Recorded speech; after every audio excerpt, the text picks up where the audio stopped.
In this segment of the Microsoft Teams tutorial, I'll briefly discuss how you can extend the functionality of Microsoft Teams by adding various apps to the Teams platform.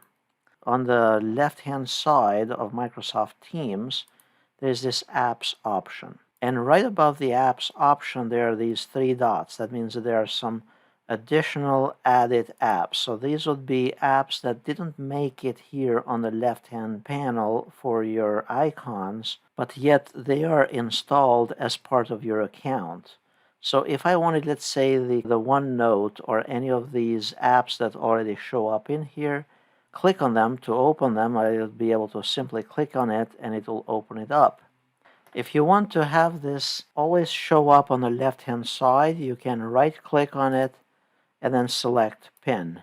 If there are other applications that you're interested in having in your computer, you can simply click here on Apps and then locate the application that you want to install and integrate as part of Microsoft Teams. And notice there are a lot of categories, whether it's education, applications, and even workflows. So let's say I'm interested in approvals.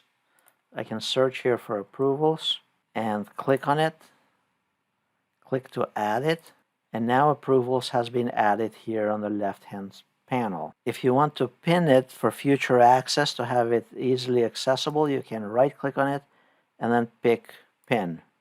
Otherwise, you'll have to look on the three dots for more apps.